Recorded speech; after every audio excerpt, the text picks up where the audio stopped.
आचार्य जी जिए कैसे? तो मेरे लिए तो सबसे कठिन यही था, क्योंकि जब शुरुआत से यही था कि जिनको अपना समझते हैं, जैसे माँ बाप सब लोग, तो उनके साथ तो जीना आसान। फिर धीरे धीरे फिर ऐसी सिचुएशंस आती हैं कि नए नए लोग मिलते हैं, तो ऐसा नहीं है कि उनसे कोई डर है, दबाव है, उनके बीच में रह नहीं सकते, एडाप्टेबिलिटी नहीं है। बस ये है कि वो अच्छा नहीं लगता। फिर ये नहीं होता कि जीने का मन नहीं होता कि क्यों इतने लॉन्ग टाइम तक जिए। मैं नहीं समझा, विस्तार से बताइए। मतलब आचार्य जी जिए कैसे, तो ये किसी का लक्ष्य होता है कि उसको जीवन में बहुत सारा सुख मिल रहा है, या बहुत सारी उसकी इच्छाएं हैं जिसकी वजह से वो जीना चाह रहा है, या मेरे मन में भी जब तक ऐसी इच्छाएं रही होंगी। लेकिन मैं जो ऑब्जर्वेशन से ये लगता है कि बचपन से ही मेरी कोई बहुत मतलब जीने की इच्छा नहीं थी कि मैं जीऊँ हाँ, या लॉन्ग टाइम तक, या फिर जीवन मिल गया है तो फिर क्यों ही मिल गया है। हाँ, ये था कि अब जैसे मम्मी पापा हैं, बहन है, सारे लोग हैं, तो उन रिश्तों के बीच में काफ़ी बड़ा परिवार था, संयुक्त परिवार, और गांव में था, तो थोड़ा जीना अच्छा लग रहा था कि उन लोगों के बीच में। फिर नौकरी के संदर्भ में जब बाहर आना हुआ, नए नए लोगों से मिलना, तो हॉस्टल में भी रहा तो दोस्ती हुई, तो फिर वहाँ अच्छा लगने लग गया। लेकिन जब फिर नए नए लोगों से मिलना होता है, बार बार वैसी सिचुएशंस बनती, नई जगह, नए लोग, तो उनसे संबंध भी बन जाते हैं। ऐसा नहीं है कि उनके बीच में रहना मुश्किल है या है, लेकिन एक जो जीने की चाहत है वो नहीं होती कि कितने लॉन्ग टाइम तक जिए। अभी जैसे जिसको मैं अपना समझता हूँ, कि जैसे मतलब पत्नी भी है, बेटा भी है, सब है, तो लगता कि हाँ इनके लिए जीऊँ, यहाँ स्टैंड है, करूँ। जी। यहाँ है पत्नियां बेटा। नहीं आचार्य। जीना भविष्य की बात थोड़ी होती है कि इच्छा होगी तो जिएंगे, कि लक्ष्य बनाएंगे तो जिएंगे। जीने का मतलब है यही है, ये अभी ये सब सामने है, इससे व्यवहार क्या करना है, संबंध क्या बनाना है। आपने जो प्रश्न पूछा उसमें बहुत सारी मान्यताएं हैं, वही सामने है, इसलिए मैंने कहा उसको विस्तार में बोलिएगा। जीने के लिए कोई लक्ष्य थोड़ी चाहिए है, जी तो आप रहे ही हो, जी तो आप रहे ही हो। जीवन में हर पल सामने कुछ लेकर आता है, कोई विषय है, कोई दृश्य है, और आपको उत्तर देना है, एक संबंध बनाना है। भविष्य की बात थोड़ी है, जीवन अभी की बात है, अभी की बात है। आपके प्रश्न में निहित है कि मेरे पास कोई बड़ी बड़ी कामनाएं नहीं है, तो मैं किसके लिए जीऊं। मेरे पास कोई बड़े लक्ष्य नहीं है, मैं किसके लिए जीऊं। बड़े लक्ष्यों के लिए जिया नहीं जाता, उनके लिए जीवन थोड़ी होता है, उनके लिए तो कल्पनाएं पर्याप्त होती हैं।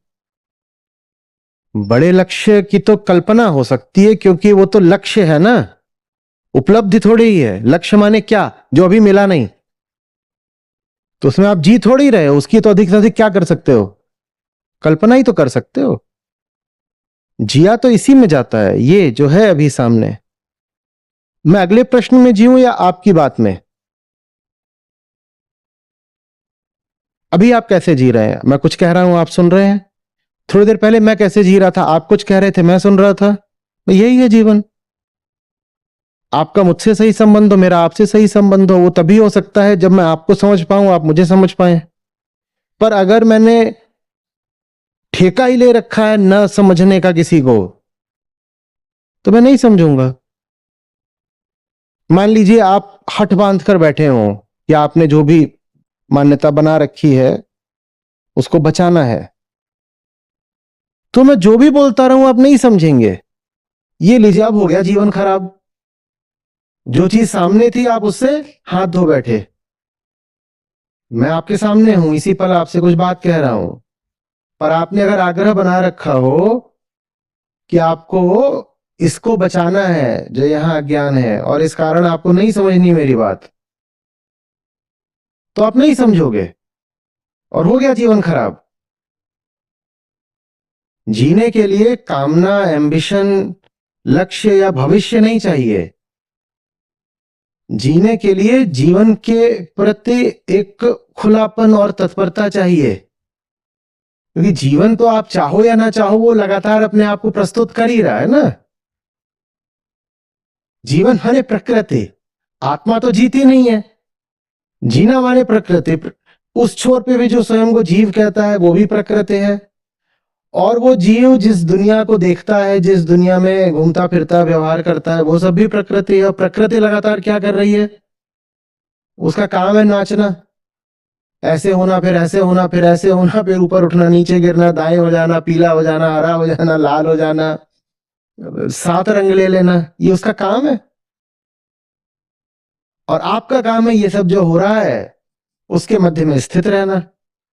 इसमें भविष्य से क्या करना है आपको? पर इसको आप आगे बढ़ाइए, अभी आप पूरी तरह शायद ना समझे हो। हाँ चलिए, इसमें मतलब मुझे बड़ा टफ लगता है, कठिन। क्या चीज? यही कि जीना। अभी जैसे यहाँ पे है सत्र में, तो अभी मैं आपसे बात कर रहा था, उसमें आपको क्या कठिन लग रहा था? ये कठिन नहीं लग रहा है आचार्य जी, तो लेकिन यही तो फिर जीना है। तो जीना कठिन नहीं है इसका मतलब, क्योंकि जीना कठिन होता, अभी जो मैं आपसे बात कर रहा हूँ ये भी कठिन लग रहा होता, खड़े रहना, बर्दाश्त करना। कठिनाई फिर कहीं और है। अब कहाँ है कठिनाई वो बताइए। आचार्य जी फिर अभी जैसे यहाँ से फिर वापस जाऊंगा, फिर नया ऑफिस, और फिर कल से फिर मतलब वही चीजें होने लग जाती हैं। अच्छी नहीं लगती ना? मतलब एंड हो जाना चाहिए जल्दी, बहुत लॉन्ग। समझ गया। आज जो भी ऑफिस में होता है अच्छा नहीं लगता ना, कठिन लगता है। ऑफिस ही बदल जाता है तो बहुत टाइम तक तो कहीं रहा नहीं हो। जहां रहते हैं वहां से क्यों हटना पड़ता है? ऑफिस क्यों बदल जाता है? क्या वहां अच्छा नहीं लगता? ज्यादातर तो अपने आप ही हो जाता है तो उसमें। अपने आप हो जाता है तो आप नई जगह जाते हैं या पुरानी जगह पर भी थे, वहां कठिन क्या लग रहा होता है? कुछ है सामने, मैं कभी आपके सामने हूं, कभी कोई और आपके सामने है। जीवन माने यही है, आप तो हो ही जीवन के केंद्र में। कभी मैं हूं सामने, कभी कोई और आ गया आपके सामने। अभी मैं आपके सामने हूं, आपने कहा कुछ कठिन नहीं लग रहा, कोई और आपके सामने आ जाता है तो कठिनाई क्या आ जाती है ये बताइए। मतलब आचार्य जी से मैंने अपने आप को देखा कि मुझे क्या अच्छा लगता है, जो चीजें अच्छी लगती है उसमें तो आसान सा लगता है। तो जो सामने आ जाता है, अगर वहां कुछ ऐसा है जो अच्छा नहीं लग रहा, तो आप क्यों बर्दाश्त करते हो? लेकिन जो आचार्य जी बहुत अच्छी चीजें जो मतलब लगी भी तो बहुत दिनों तक रह नहीं पाती वो कंटिन्यू। आपने आपने छोड़ना क्यों बर्दाश्त किया?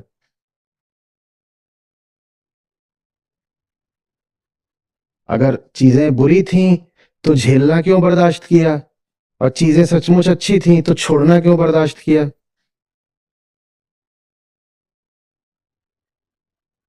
आचार्य जी जो चीजें अच्छी लगती बुरी लगती वो काम को लेकर हैं, जैसे कि नौकरी से पैसे से। लेकिन जो जीने की चाहत है वो ऐसा है जीना कि चाहत नहीं होती।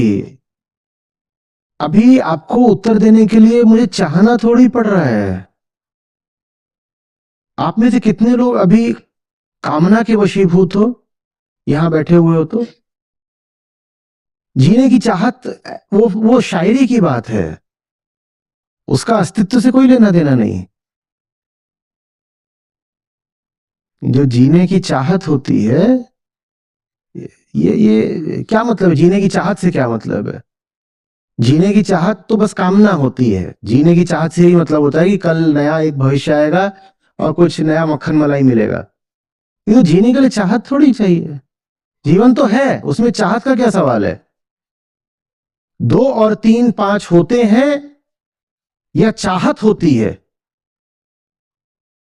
2 और 3 5 होते हैं या 2 और 3 5 करने की चाहत होती है? तो जीवन तो है, उसमें चाहत कहां से आ गई कि जीने की चाहत होनी चाहिए? जीने की चाहत नहीं होनी चाहिए, बिल्कुल नहीं होनी चाहिए। जीवन जब समाप्त हो रहा हो, होने दीजिए समाप्त, चाहत की कोई बात नहीं है। और जीवन जब तक चल रहा है उसको बेधड़क चलने दीजिए, उसको रोकने की कोई जरूरत नहीं है। न तो ये चाहत होनी चाहिए कि जीवन को मैं अभी रोक दूं, समाप्त करो इस जीवन को। न ये चाहत होनी चाहिए कि मैं अनंत काल तक जीता रहूं, कम से कम 100 साल जीना है मुझे। वो चाहत भी नहीं। चाहत का क्या सवाल है? कोई क्यों चाहे कि कल कुछ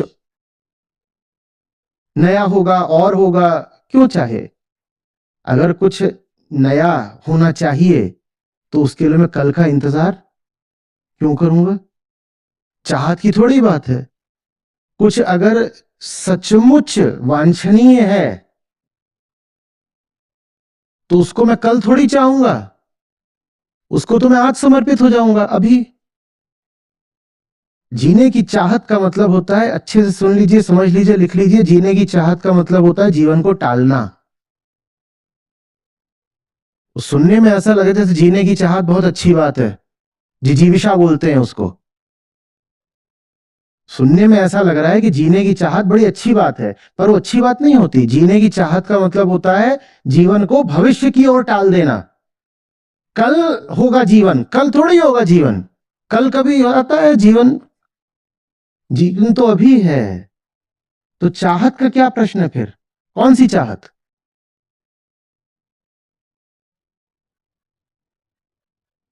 रात को सोने जाएं तो हो गया, सब निपट गया है। कल आंख खुलेगी तो खुलेगी, खुलेगी तो देखेंगे क्या है, नहीं खुली तो नहीं खुली, निपट गए।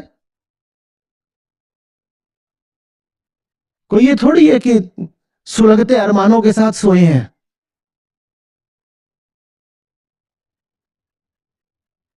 जीने की बड़ी चाहत है क्योंकि 2 साल बाद कुछ नहीं है। अगर कुछ सचमुच ऐसा था जो मेरी उपस्थिति मांगता है, मेरा कर्म मांगता है, मेरी प्रतिभागिता मांगता है, तो उसमें जाकर डूबना मैं होगा मुझे अभी। मैं चाहत थोड़ी रखूंगा कि अभी रुक जाओ, 6 महीने थोड़ा पैसा जोड़ लूं फिर जाऊं। तो जीने की चाहत है।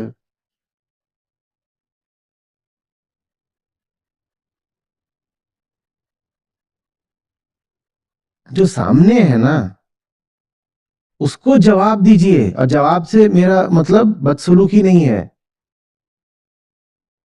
The right response.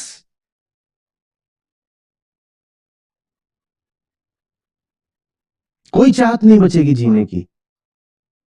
चाहने के लिए समय ही नहीं बचेगा, ऊर्जा ही नहीं बचेगी। सारी ऊर्जा आप फिर कहां समर्पित कर रहे होंगे, निवेशित कर रहे होंगे? जो है तत्काल। मैं आपसे बात कर रहा हूं, आप मुझको बताओ, मुझे ईमानदारी से देख के बताओ, मेरे आपको लग रहा है मैंने थोड़ी सी भी जगह छोड़ी है अगले सवाल के लिए? मेरे पास जो कुछ था मैंने आपको दे दिया। मुझे नहीं पता अब कल क्या होने वाला है। इस सवाल के बाद मैं मर जाऊं तो मैं तृप्त मरूंगा। और मैंने कोई बहुत बड़ा काम नहीं कर दिया, मैंने ब्रह्मांड नहीं पलट दिया, मुझे नोबेल प्राइज नहीं मिल गया, पर मेरे पास जो कुछ था वो तो मैंने आपको दे दिया, तो मेरे पास कुछ शेष नहीं है, तो मैं खाली हूं, मैं हो गया, समाप्त हो गया। मैं क्या आप चाहत रखूं? हो गया। हाँ, अगला कुछ आएगा, और अगर पाता हूं कि मैं तभी भी जिंदा हूं, अगला प्रश्न आएगा, और तब तक भी बड़ी मां की कृपा है जिंदा हूं, तो फिर अपने आप को मैं पूरा अगले सवाल को सौंप दूंगा, जैसे अभी मैंने अपने आप को पूरा आपको सौंप दिया है। अभी अगले की चाहत नहीं है, तब पिछले की स्मृति नहीं होगी, न भूत न भविष्य।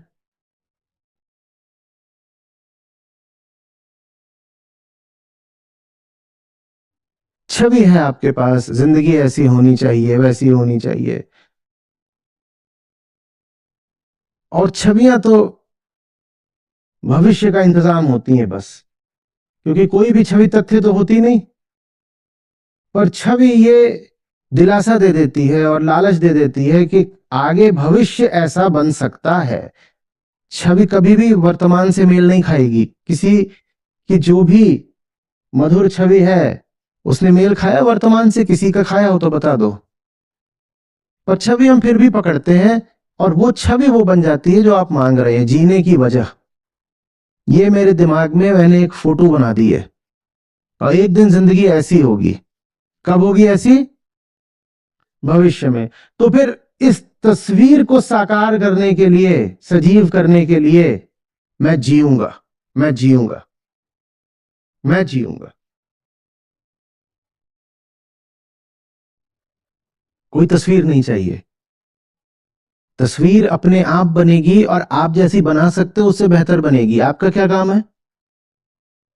आपका क्या काम है? अभी वो सवाल पूछ रहे हैं, आप जवाब दो ना। आपका ये काम है। ये जिंदगी खड़ी है मेरे सामने और जिंदगी सवाल पूछ रही है, अभी उसको जवाब दो ना। तुम कहां तस्वीर में खोए हुए हो?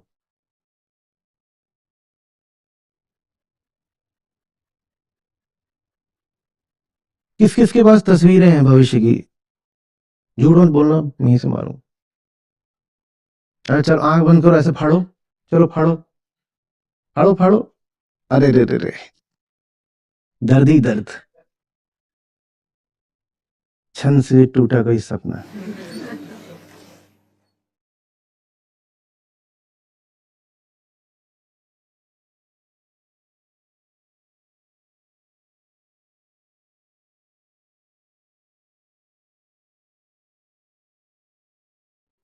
आपने तो फाड़ी भी नहीं। हम्म, एकदम शातिर है। सबकी फटवा के खुद मस्त खड़े हो। तस्वीरों की बात कर रहा हूं तुम्हें।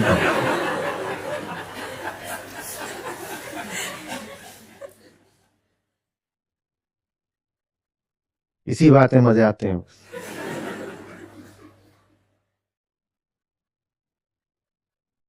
आचार्य जी से हॉस्टल लाइफ थी तो 2 साल बहुत जल्दी बीत गए। हम्म, एक बार थी तो उसमें 7 साल रहा।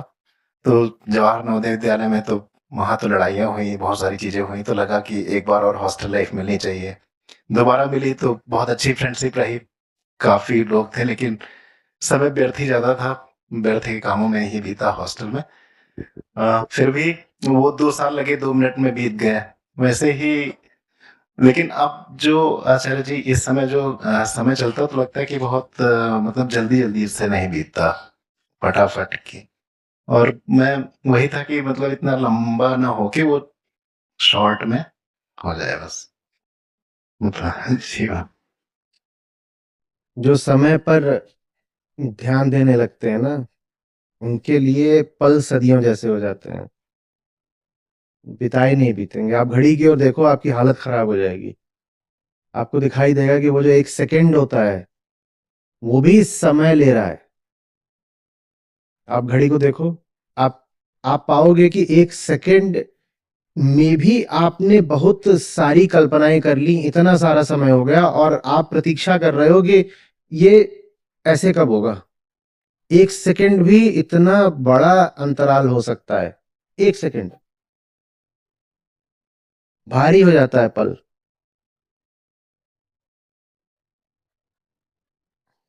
हम्म, और समयातीत को सौंप दो अपने आप को, पता भी नहीं चलेगा जिंदगी कब बीत गई। पूरी जिंदगी बीत जाएगी पलक झपकते, और जीने का इससे प्यारा तरीका नहीं हो सकता। कि माया ने तो आपको काल के सुपुर्द किया था कि अब 80 साल काल के गाल।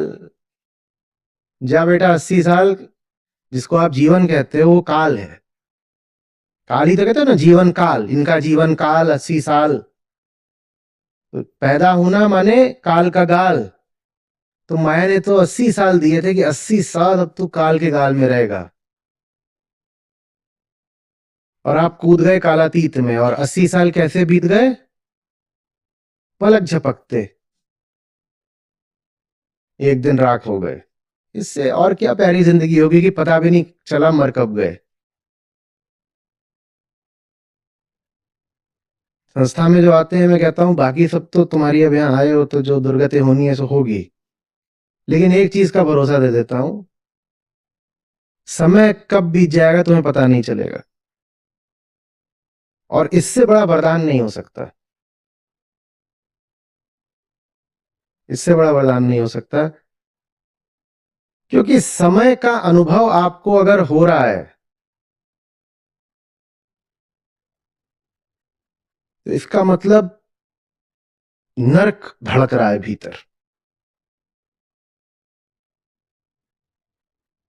कोई क्यों देखेगा घड़ी को अगर इंतजार ना हो किसी का?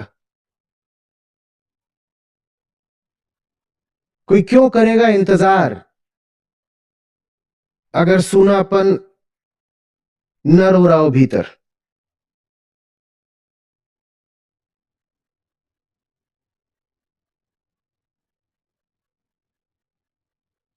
बड़ी मौज आती है। लगे हैं, फिर ध्यान जाता है, वक्त की हो गया, अरे 8 घंटे बीत गए, चलो अच्छा है, पता भी नहीं चला और मुसीबत टल गई। ऐसे ही जितनी जिंदगी है वो सारी टल जाए, ऐसे ही जितनी जिंदगी है वो सारी टल जाए। ऐसे दो चार बड़े खूबसूरत गाने भी हैं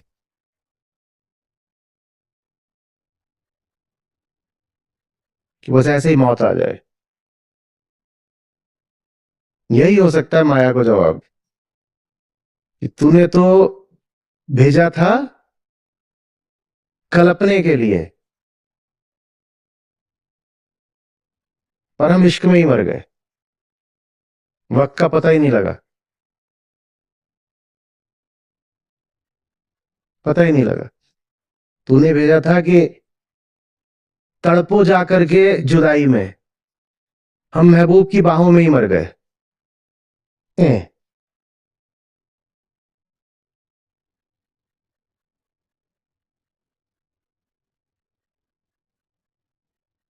इसके अलावा कोई तरीका नहीं है जीने का। नहीं तो बैठे बैठे बस टिक टिक टिक टिक टिक टिक सुनो, इंतजार इंतजार इंतजार, कभी इंतजार की कुछ मिल जाए, कभी कुछ टल जाए। दो ही तरह के इंतजार होते हैं। आचार्य जी, एक और प्रश्न है नित्य अनित्य को लेकर, वो पूछूं भी? ये निपट गया। हाँ आचार्य जी। दो प्रश्न तो होते ही नहीं है, पहला निपट जाए तो दूसरा बचेगा नहीं। या पहला निपटाना नहीं है इसलिए दूसरा पूछना है। ये कोई प्रतियोगिता थोड़ी चल रही है, हाँ, सवाल फेंक प्रतियोगिता। हमें सवाल नहीं निपटाने हैं कि कोटा है कोई, हमें स्वयं को निपटाना है। सवाल माध्यम होता है स्वयं को निपटाने का, है ना।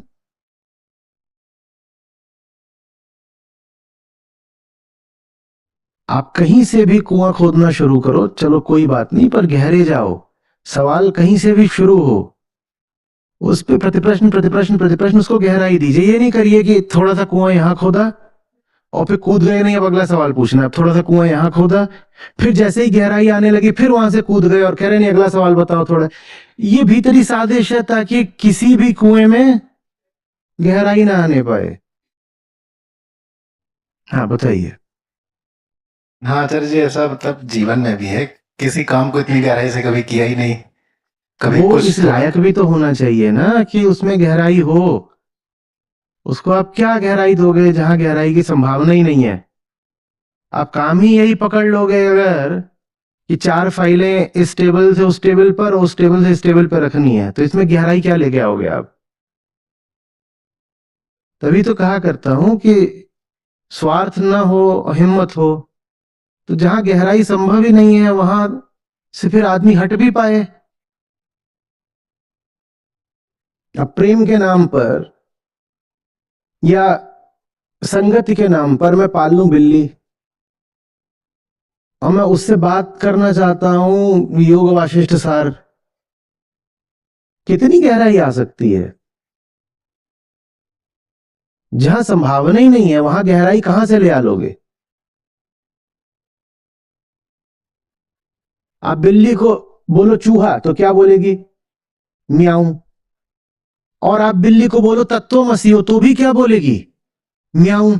अब गहराई कहां से लाऊं।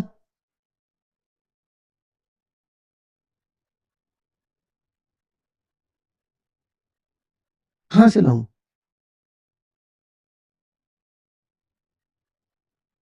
पर बिल्ली के साथ तो लगी तुमसे दिल की लगन, लगन लगी तुमसे। आचार्य जी क्या करें, तो तत्वमसी को भी म्याऊं बनाओगे और क्या करोगे। देखो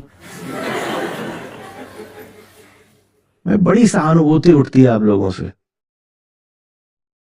और फिर मैं जाकर 2-4 संस्था में जिनको मैंने बचा लिया उनसे बोलता हूं कि ये चलो थैंक यू बोलो, थैंक यू बोलो, और सुबह शाम 5 बार बोला करो, जिंदगी बचा दी मैंने तुम्हारी।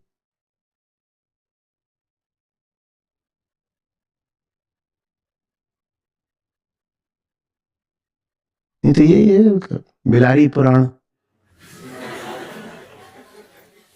कहीं से आपको देख के लग रहा है कि आप कभी किसी हॉस्टल के उपद्रवी तत्व हुआ करते थे? बाल उड़ गए, उम्र मुझसे कम होगी, पर शक्ल देखिए, मोटा चश्मा लगा हुआ है, शालीनता की मूर्ति हैं आप। अगर आपको कोई मारपीट भी जाए तो आप बिल्कुल अहिंसा के आग्रही बन के ऐसे खड़े रहोगे। कहाँ लग रहा है कि आप छात्र राजनीति में सक्रिय थे कि कुछ करते थे? और फिर आप कह रहे हैं कि तेरी दुनिया में दिल लगता नहीं, वापस बुला ले। जीवन को कोई यूं ही नहीं त्याग देता। उल्टे पुल्टे निर्णय, बिना तुक के समझौते, अज्ञान में कहीं भी झुक जाना, कुछ बेच देना, यही है। लेकिन लेकिन लेकिन मजेदार बात क्या होती है कि जीवन का अर्थ है प्रतिपल चुनाव। नहीं फर्क पड़ता अतीत में आपने क्या किया, हर पल आपके सामने एक नया अवसर बन के खड़ा होता है।